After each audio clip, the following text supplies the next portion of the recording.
नमस्कार दोस्तों, जय श्री कृष्णा, राधे राधे, जय माता दी। दोस्तों स्वागत है आप सभी का हमारे YouTube चैनल के एक बहुत ही अच्छे और महत्वपूर्ण लाभदायक वीडियो में। तो मीन राशि बेटा आपके घर में एक इच्छाधारी नाग देवता बनकर पधारने वाले हैं। जी हाँ दोस्तों, आपको कुछ सावधानियां रखनी चाहिए। इस वीडियो में हम आपको ऐसी जानकारी देंगे जिससे आपकी जिंदगी 100% बदल जाएगी। और आज रात 12:30 के बाद यह देवता आपके घर में घुसने वाले हैं। यह कोई सामान्य नहीं है, बहुत ही बड़ी दिव्य नाग देवी और नाग देवता शक्ति रहेगी। इन्हें नाराज करने की भूल बिल्कुल भी मत करना।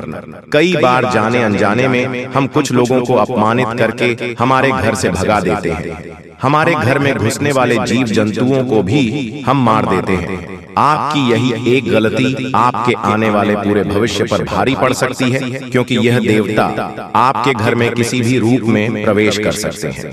डरने वाली कोई बात नहीं है, यह तो आपको आशीर्वाद देना चाहते हैं। अभी आपके ऊपर है कि आप आशीर्वाद लेना चाहते हैं या नहीं लेना चाहते हैं।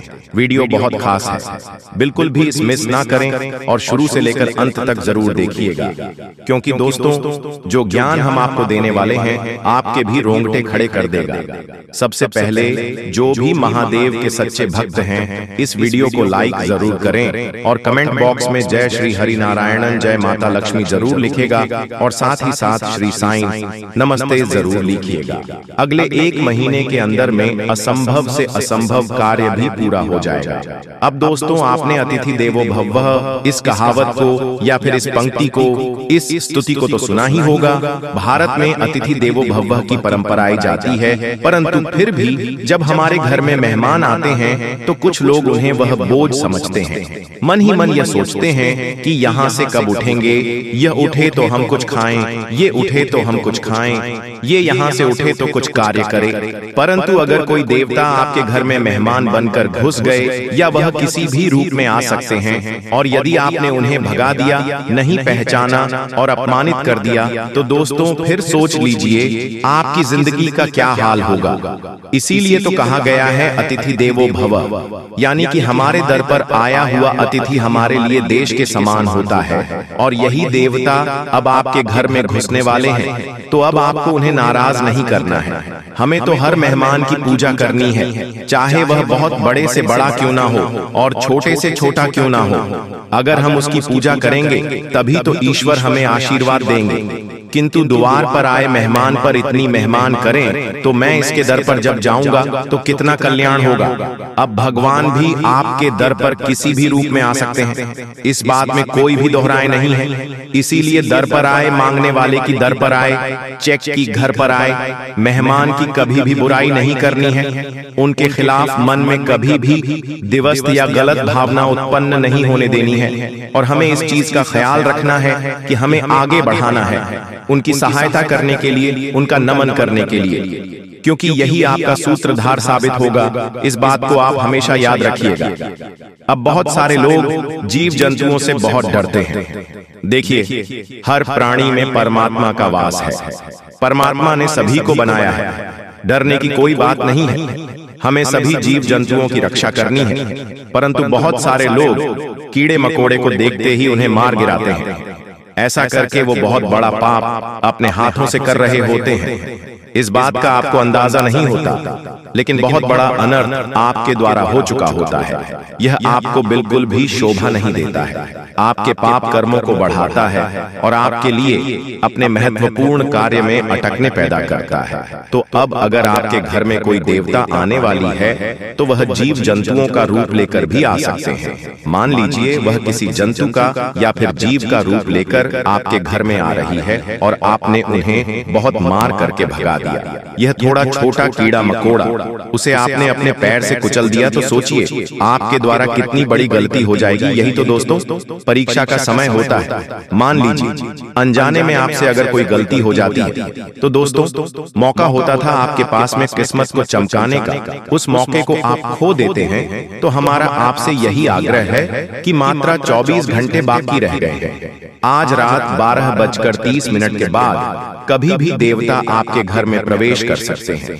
बहुत सारे लोग ऐसे भी होते हैं जैसे खुद देवता आते हैं आपके घर परिवार में, या कोई भी इसके बाद में हवा में छूने लगते हैं, अलग अलग तरह की हरकतें करने लगते हैं, तो उनके चरण स्पर्श जरूर करें। इस रूप में भी वह आपके घर में प्रवेश कर सकते हैं, लेकिन आप उन्हें पहचान नहीं पाएंगे। और दोस्तों, हो सके तो उनके मनपसंद चीज उन्हें खिलानी है और किसी भी तरह से उनसे आशीर्वाद ले लेना है, क्योंकि उनका यह आशीर्वाद आपके काम आएगी। उन्हीं का आशीर्वाद आपके दुश्मनों की चाल से बचाएगा। उन्हीं का आशीर्वाद आपको हर परिस्थिति का सामना करना सिखाएगा। आने वाले अगले दिनों में एक और चाहा तो दूसरी ओर रहा, यानी कि जो चाहेंगे उसी का रास्ता बन जाएगा। परंतु कई बार ऐसा भी हो जाता है कि इंसान मन से जो काम करता है उसका रिजल्ट बहुत अच्छा आता है, और जो लोगों की बातें सुनकर काम करता है उसका परिणाम अच्छा नहीं आता। इसलिए आप भगवान को पूछिए, लेकिन अपने मन से, ना कि किसी दूसरे के कहने पर। अगर आपकी कोई मन्नत पूरी नहीं होती है तो उस भगवान को बदल देते हैं, किसी और भगवान की शरण में चले जाते हैं। वहां पर भी उसकी मन्नत पूरी नहीं होती तो तीसरी भगवान की शरण में चले जाते हैं। और यहाँ तक तो छोड़िए, जब बहुत समय तक आत्म नहीं होता है तो अपने धर्म को छोड़कर किसी और धर्म के पास पहुंच जाता है। मानव यहाँ तक गिर चुका है कि उसे सिर्फ अपना काम पूरा करना है। जी हाँ, तभी वह उन भगवान को मानेगा। देखिए दोस्तों, हम आपको एक उदाहरण के तौर पर बहुत गहरी बात समझेंगे। कान लगाकर सुनिएगा। मान लीजिए आप एक कुआं खोद रहे हैं, आपने उसे थोड़ा सा खुदा और पानी नहीं आया तो आप दूसरा कुआं खोदने लग गए, उससे भी आपने थोड़ा खुदा और पानी नहीं आया, फिर आप तीसरा कुआं खोदने लग गए। इसी तरह से आप कुआं खोदते गए और किसी में भी पानी नहीं आया। पानी न आने का कारण क्या था? आपने सब कुओं को थोड़ा थोड़ा खोदा। अगर आप एक ही कुओं को लंबा खोद देते, गहरा खोद देते, तो 100% गारंटी थी कि उसमें से पानी आ जाता। उसी प्रकार से अलग अलग भगवानों को पूछने की गलती मत करिए। चाहे आपका काम बन रहा है या नहीं, किसी एक भगवान की भक्ति में ही लीन रहिए। अगर आपके साथ महादेव की बन रही है तो महादेव से बना लीजिए।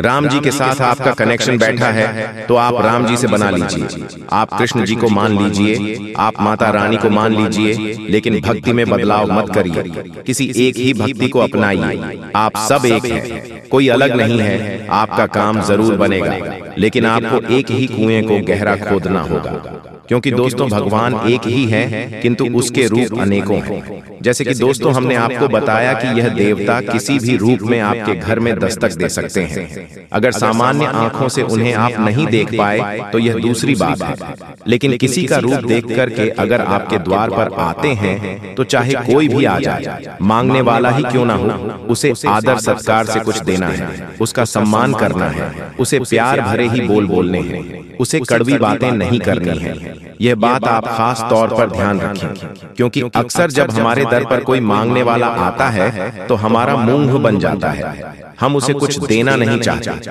हम उसे किसी भी तरह से भागना चाहते हैं। तो यही चीज जीवन में दिक्कत देती है, तकलीफ देती है। अगर भगवान ने आपको किसी को कुछ देने के काबिल बनाया है, देखिए लेने के काबिल तो नहीं बनाया है, देने के काबिल बनाया है। ये कितनी अच्छी बात है। आपको इसका अभियान रखना चाहिए कि आपको भगवान ने देने के काबिल बनाया है और पृथ्वी गोल है, और आपके पिछले जन्म में आपकी यह गलती हो सकती है आपको लेने वाला बना दे। इसीलिए हमें तो आज से ही, अभी से ही हमारे कर्मों को सुधारते रहना है, क्योंकि हमें इस जीवन मरण के चक्र में नहीं फंसना। हमें तो भवसागर पार करना है, और वह भवसागर पार होगा मर्यादा के साथ, आत्मसम्मान के साथ, ईमानदारी के साथ, सत्यता के साथ, और हमेशा सदा सही व्यवहारिकता, सत्कर्म के साथ। तो जिंदगी में यह नियम बना लीजिए कि सभी से प्यार से रहेंगे, सभी से प्यार से बात करेंगे। तो यह दुश्मन ही क्यों ना आपके द्वार पर आ जाए, हमें उसका भी सम्मान ही करना है।